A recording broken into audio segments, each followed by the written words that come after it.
Chapter 1. Sun's out, guns out, boys and girls. The man's voice was clear and pleasant. In any other setting, it would have been a welcome narration to their day. Some of them imagined waking up and hearing the voice playing through the speakers of their clock radios, bidding them a good morning and promptly following up with the weather and traffic information. The skies are clear. The sun is out. There isn't a cloud in sight. There it was, the weather. That certainly helped with their visualizations. It's a beautiful day to die. My name is DJ and I will be your host for the next 7 days. Wait, what? To die? They didn't ask for that. Their minds were cloudy. They didn't know where they were or how they had gotten there. Some suffered from migraines, and a handful of others were opening their eyes and launching into full panic mode. Where were they? Those who were able shook the dizziness and confusion from their heads and scanned their surroundings, hopeful to find some kind of answer. They were in a rumbling room of sorts. The sound of air flowing violently could be heard from behind the walls. The layout of the room was reminiscent of a school bus, 2 columns and 17 rows of brown vinyl seats wide enough for 2 people to sit on. The seats were filled. The room was stuffed to the maximum. People were everywhere, men and women of all ages. Their hair had been buzzed and they all wore the same outfit. White shirts, brown cargo pants, and leather boots. They also quickly noted that they all had strange-looking backpacks strapped to them like climbing harnesses. Rise and shine, everybody! The radio DJ-sounding voice encouraged. Open your eyes, clear your minds, boys and girls. Time for you all to see things for what they really are. Confusion struck the passengers as their vision seemed to change. 2 digital-looking numbers appeared in the top left-hand corner of their vision. One read 100 and the other 0. In the bottom right corner was a white outline of a human body. Next to the outline were 4 icons. They saw pictures of a generic rifle and pistol side by side. Below the guns, they saw a knife and a strange-looking icon that melded fire, lightning, and water all in one. Strange number and curious icons, right, kiddos? It sounded like DJ was enjoying himself. Trust me, they all mean something very important, though I'm not the one who's going to explain them to you. Listen close, kiddos. I know you all are probably as confused as a tortoise in a turtle party, but all will become clear soon enough. Let me give you the gist of it. You have just 3 simple jobs. Kill, learn, and survive. I'll let you choose the order in which you carry them out, though for 990 of you, it won't really matter. DJ laughed to himself, entertained by his own words. The rules are simple, kids, DJ continued. In a few moments, your rides are going to vanish and you will enter into a free fall. The island beneath you is called Happy Island. I named it myself. Happy Island, funny, right? Anyway, whether you land alive on the island or not is your choice. All it will take is a tug on the cord hanging from your chests. Randomly placed throughout Happy Island is the stuff you need to survive.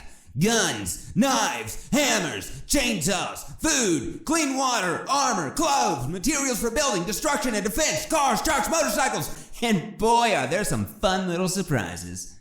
Everyone looked around at each other with mixed emotions. Confusion was the most common expression among them, though fear was a close runner-up. There are 1,000 of you now, and the goal is simple. When only 10 of you remain, the game will be over. Please, take as long as you need, but remember, you have 1 week. The viewers at home will definitely appreciate your creativity and problem-solving skills when it comes to disposing of your fellow Happy Islanders.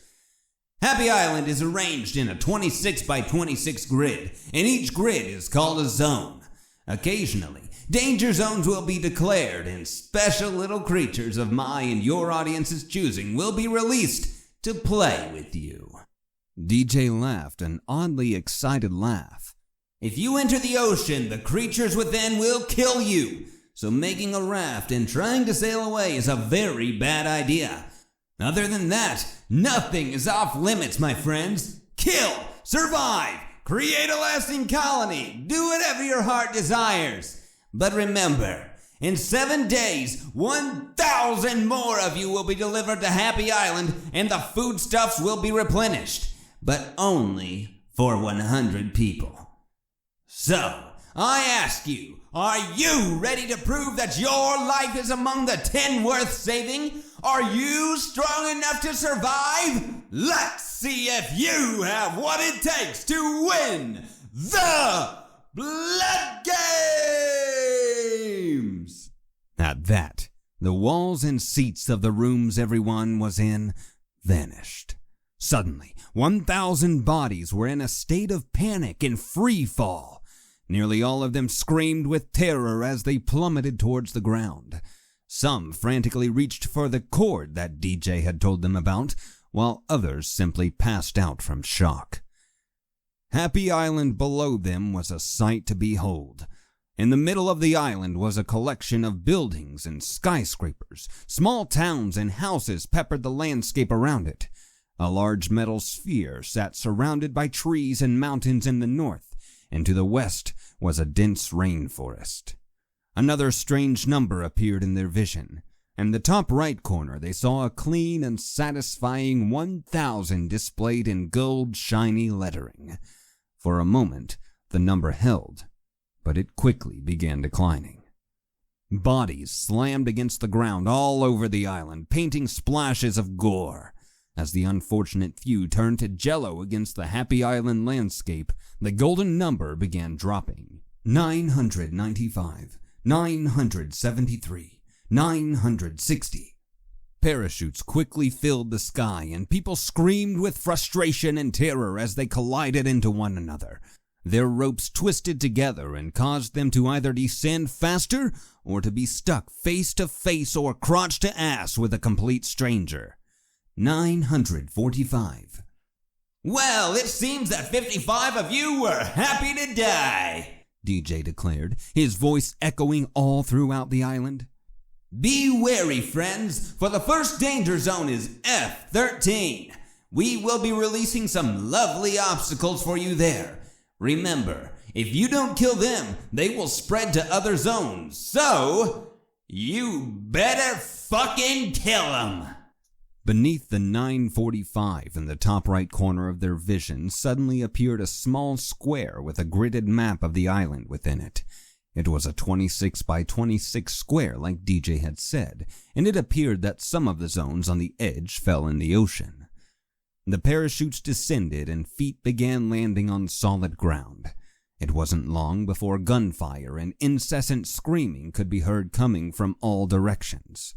Moments after that, explosions and sounds of death and destruction filled everybody's ears. As the last pair of boots hit the ground, the number was a solid 931. Enjoy yourselves, friends, DJ encouraged. For this week, you will prove if you have what it takes to survive.